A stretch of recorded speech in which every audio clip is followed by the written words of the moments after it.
السلام عليكم ورحمة الله وبركاته. ازيكم يا حبايبي؟ عاملين ايه؟ وحشتوني جدا جدا جدا، يا رب تكونوا بألف خير.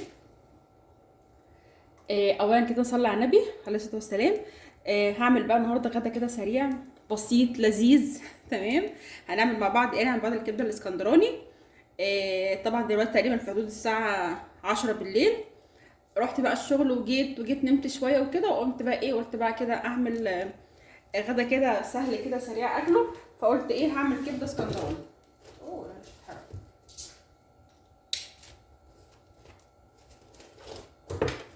تمام كده. طيب معايا الكبده، عشان بس انا مش عايزه اطول عليكم الفيديو. بصوا معايا الكبده اهيت. الكبده عملت فيها ايه؟ الكبده انا لازم يعني، بصوا انا عندي كده حاجه من جوه، انا لازم اغسل الكبده. اللي يقول لي بقى بتبقى ريحتها زفره والكلام ده، انا الصراحه ما بعرفش اكلها كده ابدا، ما بعرفش. لازم اغسلها، بس مش غسيل بقى اللي هو غسيل، انا بس بكب عليها شويه ميه كده واسيبها تتصفى. بعد كده بجيب شويه لبن، ربع كوبايه لبن، نص كوبايه لبن حسب اللي عندي، وبكبهم عليها. اللبن بيضيع زفرتها، بيخليش فيها زفره خالص. وبعدين بعد كده بعصر عليها ليمون، وبعد كده خل وفلفل اسمر، وبقلبهم كلهم كده في بعض، وبسيب الكبده بقى تنزل كل حاجه فيها، وبسيبها شويه نص ساعه كده ولا حاجه. فهو انا عملت كده، حطيت عليها لبن وحطيت عليها ليمون وخل وفلفل اسمر، ماشي. وسبتها كده مع نفسها كده شويه كده تنزل ايه كل اللي فيها. تمام. طيب بعد كده بقى هنعمل ايه بقى؟ احط بقى شويه زيت كده الاول، وهحط ايه فين احنا برضو ما نضمنش الكبده تبقى عند الراجل تبقى عامله ازاي، بتعريها الهواء فيها ايه. لازم شويه ميه، مش هيزعلوها ومش هيخلوا ريحتها زفاره بجد، صدقوني. وهحط طبعا سمنه، حته سمنه صغيره، مش عايزك سمنه كتير.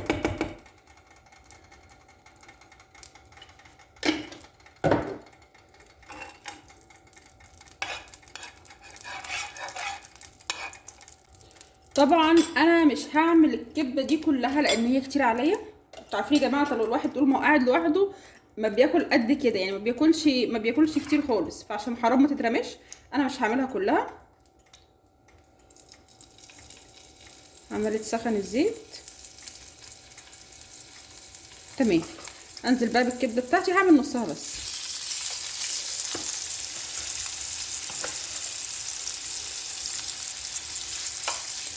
بس انا بالنسبه لي الصراحه كفايه قوي كده.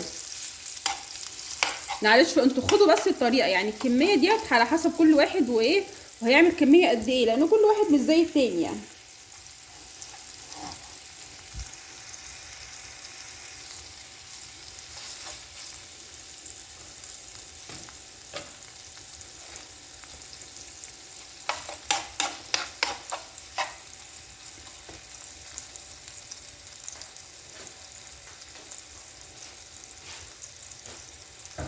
بعد كده خلاص سبتها بس شويه، لغايه بس كده ما حسيت ان هي يعني خلاص قربت تستوي او تاخد لون او كده. وهحط بقى ايه، هنزل بالثوم.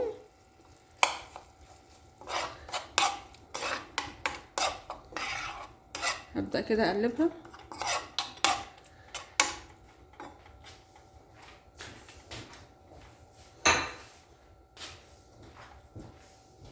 طبعا ما تنسوش يا حبايب قلبي تحطوا لايك، واللي ما اشتركش في القناه يشترك فيها ويفعل زر الجرس على الكل، وحطوا لايك على الفيديو، شجعوني وادعموني يا حبايب قلبي. بعد كده بقى ايه، الفلفل الاخضر بتاعي اهو. طبعا ده فلفل حراق نار، وده اللي هو الايه، الفلفل الرومي، مش حراق قد كده او مش حراق اصلا، فانا حاطه من ده على ده.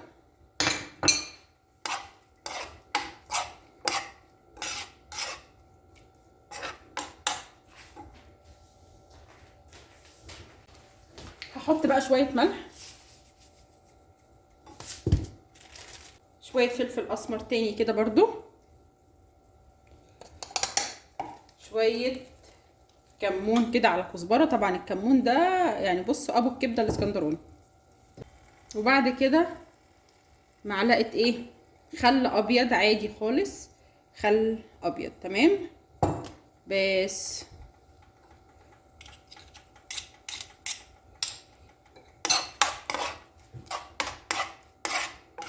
مش عايزه اقول لكم على الريحه عامله ازاي، ريحه جباره.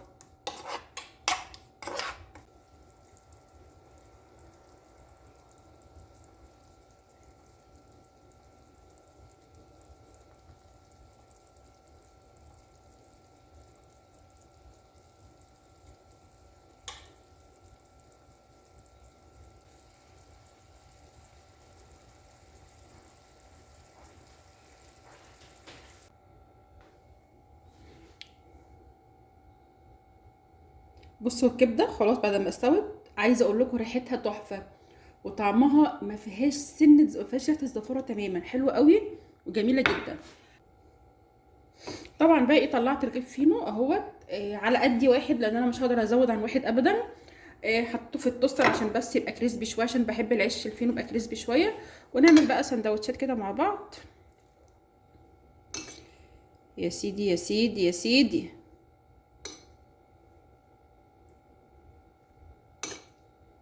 بصوا مش قادره اقول لكم على الريحه وجمالها عامله ازاي.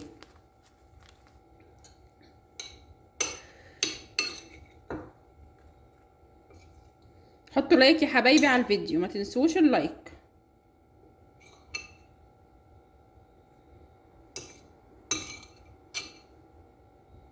بصوا. طيب بعد كده ايه بقى؟ هقول لكم بقى. بصوا بحب اكل مع الكبده قوي سلطه، اي سلطه بقى عندكم. بس عايزه اقول لكم ان الشبت يا جماعه، لو عاوزين شبت بس على السلطه بيودوا السلطه دي في حته تانية خالص، بتبقى تحفه. والكبده بحب احط على السلطه بتاعتها بصل الصراحه، بحب اكلها بالمعلقه كده مع الساندوتش. وهحط بقى هنا طحينه. يا سلام يا سلام يا سلام. انا هقول ايه؟ فينك يا شادي. وايه بقى؟ عصره ليمونه كده، واو الله. تسلم ايدك يا بنتي يا شوشو والله. بصوا، ولا تقولوا لي بقى الفلاح ولا ابو عز المنوفي ولا مش عارف ايه، انسوا. الليمونه، واو. طبق السلطه. وده يا حبايب قلبي غدايا النهارده. اتفضلوا معايا بألف هنا والشفا. قولي بقى رايكم ايه. غدا كده سريع وبسيط لان الساعه اصلا 10 بالليل، فمش هقدر اكل حاجه تقيله قوي يعني. حطوا لايك بقى على الفيديو، ولو ما اشتركش في القناه اشترك فيها، وفعلوا زر الجرس على الكل، وشجعوني ودعموني وقولوا لي رايكم ايه في الغدا بتاعي اللذيذ الجميل ده. انا بالنسبه لي يعني فرحانه بيه قوي. ايه ده صوت ايه؟ بس كده بقى. اطلعوا لكم الفيديو وقولوا لي رايكم في ايه، ونشوفكم ان شاء الله على خير، ومع السلامه.